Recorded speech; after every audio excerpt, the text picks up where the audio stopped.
gonna be right here at the ledge, man, like that. This is it. Oh wow, it's dangerous down here. How are you today? Good. How about you? I'm okay. So how long have you been roaming down in these tracks? About like 2 years. And what's the reason why you come down here underground in the railroads? To stay warm. Also to be alone. You don't get robbed. You ain't got motherfuckers trying to, you know what I mean, plot on you. You sometimes need your alone time. You know what I mean? So you find comfort in this down here on these underground? It's not comfort in it. It's just comfort in the fact knowing that I'm gonna wake up and still have my stuff.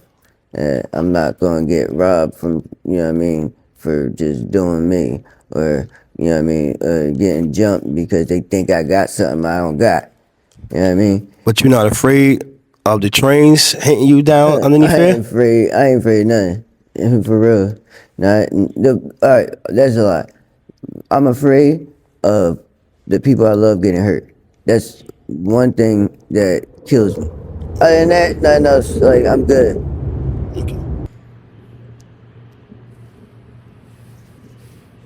Alright, my name is Jones, and I'm from Philadelphia.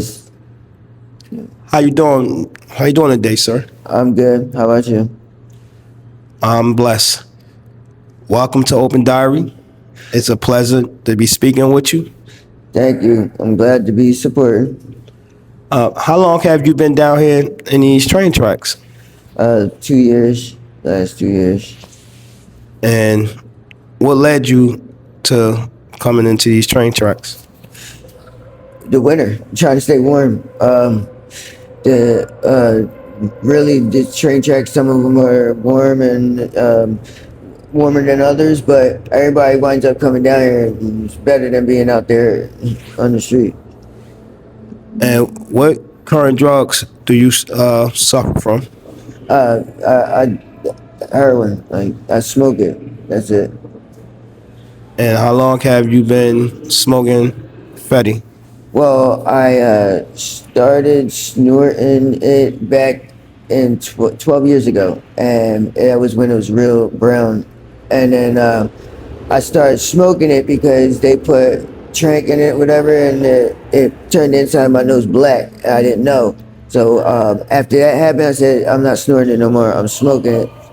And that's been like, actually, like the past 3 years, I've been smoking it.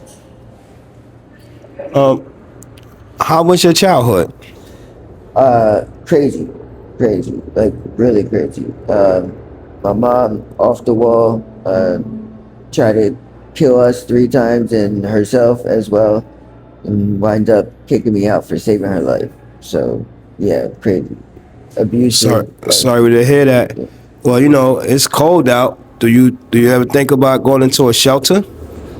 No, because the shelter is just as bad as the street. Like,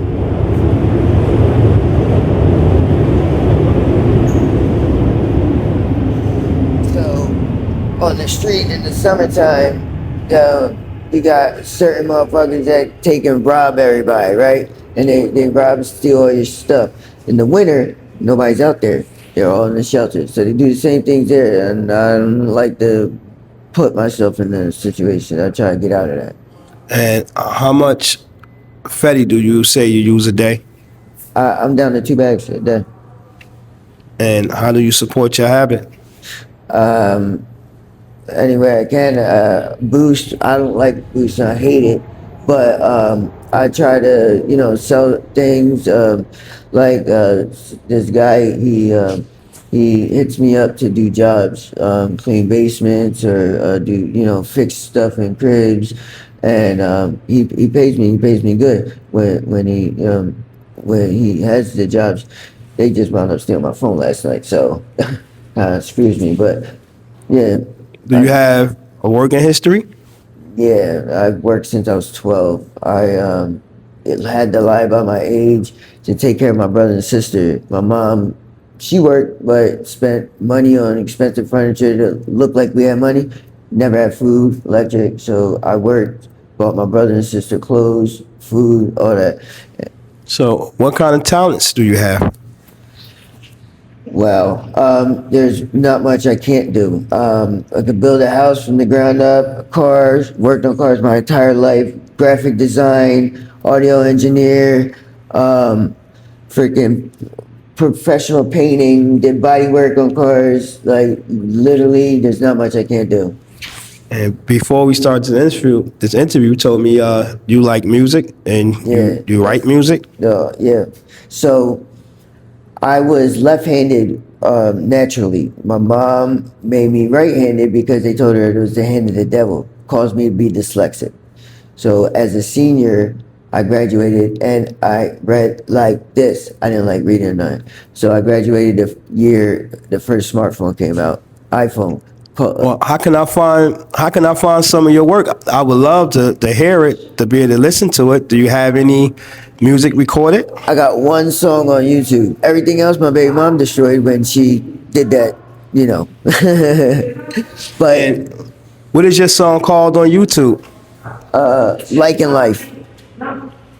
My son put it up. I didn't even know he put it up. I'm sorry, what is it called? It's called Like in Life. My son put it up. I didn't know he did it, but it's Like in Life by B. Jones, and it's on YouTube. You'll see like a face of a wolf or whatever on it in the video. And what do you do? Sing, rap, or I rap. Rap? I rap, I write poetry, write songs, just write nonstop because once I got past that dyslexic shit, I'm nonstop doing Well, it. nice. Well, I'm praying for you to, clean up and get back to it because we need you out here, because music today ain't that great, Yeah, I know. Tell me about it. I know. I got a friend actually that started when he was like 45, just putting YouTube videos up. Now he signed by Jadakiss and all them doing that shit. So it's something I look forward to because he said that anytime if I got serious, send him the shit, he'll help me. Well, I can't wait for you to get serious. How did you get introduced to drugs? Damn, I'm Puerto Rican, so growing up we drank all the time, and I was a kid. So drinking and then cigarettes, and then as you got older, did things. I have bad impulse problems, anger issues, shit like that. So I tried to smoke weed to calm it down, but then that led to other shit. So I popped perks, and And how old was you when you say your drug addiction started? Yeah, I have no clue. I was a kid, teenager. But I've been an addict my whole life. I didn't realize it until I got older. You see, I overdo everything. Like, so if I was playing the game, always play the game. If I was working out, always working out crazy. Like, And how's your health? I'm good. As I'm exactly how I was. No, because when I first met you, you was telling me something about seizures. No, yeah. So I get seizures during withdrawal. So because whatever the hell they did with this shit, when I was in jail, they made me go cold turkey. No tapering down, and the medic tried to get me to sit on the bed.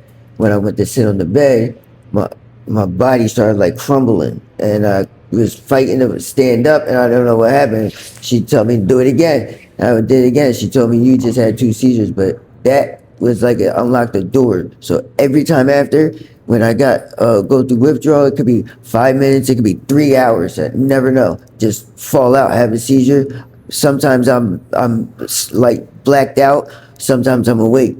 Like, you never know. Like, I had a seizure and busted the glass in my mouth and smashed my face on the So, wall. did these seizures ever occur before when you weren't using drugs? No, or never had it just came on since you've been using the Fetty?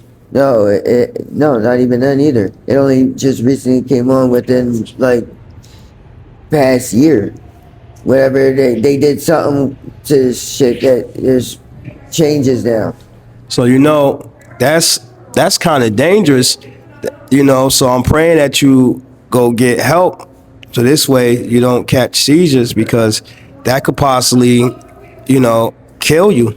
Yeah, well, they said a lot of them are putting benzos in it to make them nod out and stuff. So withdrawing benzos gives you seizures.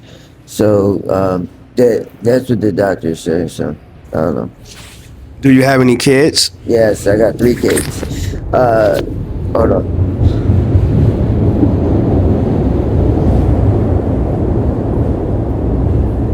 I'm sorry, that's the train. I'm sorry. Do you have any kids, sir? Yes, I got 3 kids. 18, 17, and 12. And what would you say to your kids or anybody kids about using drugs? Don't, don't. My kids already know. Um, like my oldest, when he was, because he's like me, so much like me, I was worried about that. So when he was like 13, 14, I brought him down to Allegheny when it was Tent City. And I had talked to a bunch of people, had him ready. So when he came out, I was like, yo, look, if you smoke a cigarette, if you drink a beer, you just one time, this is what's going to happen. Like, come on, guys. And they came out, and it's like bodies melting, parts falling off, to look like zombies. And that's it. He So went basically, himself. he was scared straight, and you Yep. gave him some education on not to use drugs. Oh, yeah. But for those who may see you in the train tracks and they judge you, what would you say to them? You just never know what anyone's going through. And on some real shit, like I've met more genuine people that use than out there. You know what I mean? There are people down here that, really, really just, have their issues, but want to be, to themselves. They don't try to hurt nobody. They try to help people.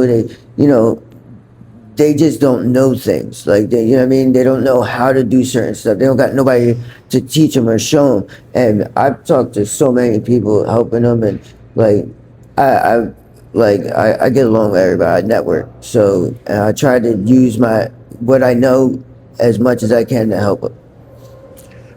Well, brother, it's been a pleasure, speaking to you, and I hope your situation change. And the advice I would give you, maybe think about going into a shelter, because these train tracks are very dangerous, and I would keep you in my prayer. So with that, we out, and I'll see y'all soon on another episode of Open Diary.